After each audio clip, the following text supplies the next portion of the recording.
When I was a little kid and I first started doing makeup, I found that the kind of makeups I got the best reaction out of were like blood and guts stuff. I'd make my friends up with third-degree burns and big gashes, and they'd run home and their parents would just about die, and then they found out that it was just makeup and I would never be allowed to go in their house again. So it's not a good idea for kids to do this kind of stuff, but it was kind of fun for a while.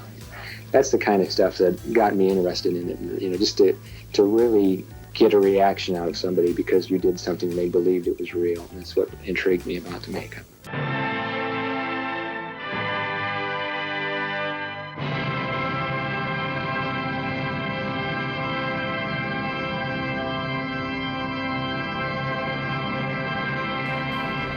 I used to buy materials from this place called Don Post Studios. Don Post made these Halloween masks that they sold at Disneyland, and they were kind of high-end masks that were pretty cool. And a lot of the materials I wanted to buy, like the rubber and the polyurethane foam and stuff, you could only buy in 55-gallon drums, which I couldn't afford and didn't have a place to put anyway. So I would go to Don Post, and he would pour off some rubber in a gallon and sell me a gallon of rubber. I would always go in there and show him my stuff. John Landis, was 21 years old, wanted to make this movie.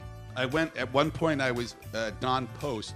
They made those pullover rubber masks they used to sell on Hollywood Boulevard.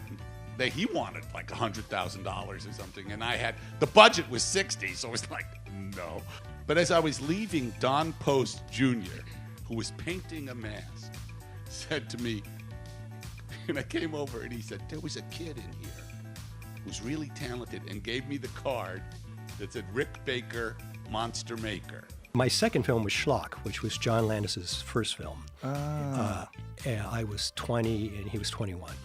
And I had, again, I think I had 6 weeks and I think I had $1,000 again to make. John played the Schlock-thropist. Low budget, movie shot by a kid, basically, He saw Trog and couldn't believe that they made this movie, so he was making like a joke version of Shlock, He wanted to play this ape-man character, and it's like, well, okay, but you're going to be the director too? So, he had to be on set at 6 a.m, whether Shlock worked or not, all made up, and it was shot in 3 weeks, and John and I were going on 2 hours sleep a night. We go out there and we go into Rick. Rick is this kid with, bad skin and very long hair and very shy.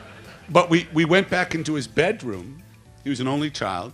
His father was a good, fine painter, and encouraged Rick's interest in makeup.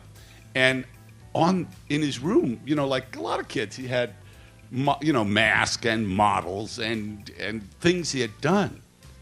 John came out to my parents' house. Again, I was still in my kind of shy, quiet stage, and he's this very hyperactive, loud guy.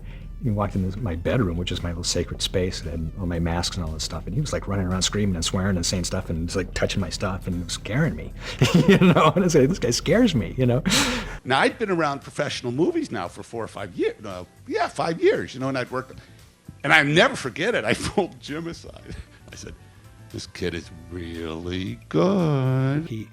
I would make him up. We lived and worked in this like screened-in patio that was left over in this dilapidated building. And I was making up John on a bar stool, and eventually he was like falling asleep and doing those, that thing, and I'd have to grab him. And it was during a heat wave in Agoura. And the first day, John had the suit on all day, and I was like combing it and brushing it, and the hair was just falling out in handfuls. And I went, oh my God, and then my second film of my career is over. And I was staying up all night with a hairdryer trying to dry the suit out so I could glue more hair on it. But it's actually kind of a cool makeup and kind of a fun character.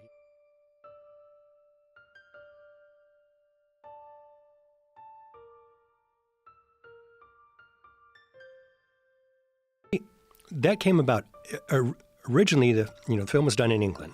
Nobody knew Star Wars was going to be Star Wars. Stuart Freeborn was the makeup artist in the film. He did the Wookiee. He did the cantina scene originally, but George wanted to embellish on it and didn't like a lot of the stuff that he did. So I was never really able to tell the story that I wanted to tell.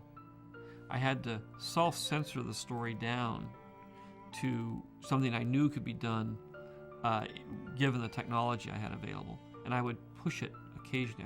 I'd develop a way of panning in outer space. I would develop a way of creating a 2.5 foot high character that could act. And really, so at that point, really challenges. My friends that I met at Clokey's, Dennis Murin and Ken Ralston, were shooting the special effects, and George came in and said, "Do you know anybody that can make a mask? Because I want to add some masks to the cantina scene." And they go, "Yeah, we do."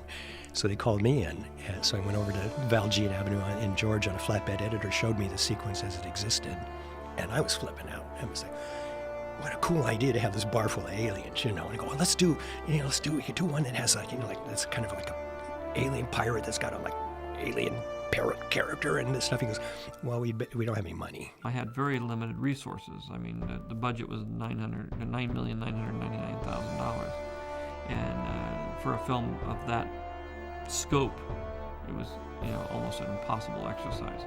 So I could sort of deal with that sort of thing, but at the same time, I was frustrated, and I got the film finished somehow. But it wasn't finished to the level that I'd want it to be finished. It's like, we've already spent the money. We don't have a lot of money for this. I just want masks. And I said, well, you know what? I have a bunch of stuff I made myself for fun that we can just throw in there. There's a devil guy that I made that 5 years before Star Wars. There's a werewolf guy and another guy with glowy eyes. I made those before Star Wars. I just said, you can use them. I guess there's a saying among directors that a film is never finished, it's just abandoned. And for other directors, it's the film is never finished, they just finally take it away from you at some point.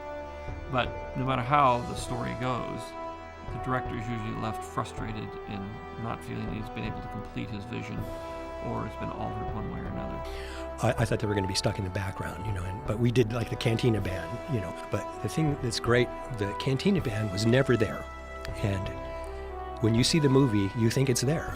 And I've used this so many times where I say, can we shoot this in post-production in Los Angeles by different people at a different time? And I've said to, when I say to people, can we shoot this in post? And because what happens, most directors don't like dealing with this shit, and they'll put it off to the last shot of the day. And then it's like, well, you got 45 minutes. And I go, but this is the money shot, Right. And I prepared for months for this, and you're giving me 45 minutes to do this. It's not right. Let's shoot it in post-production.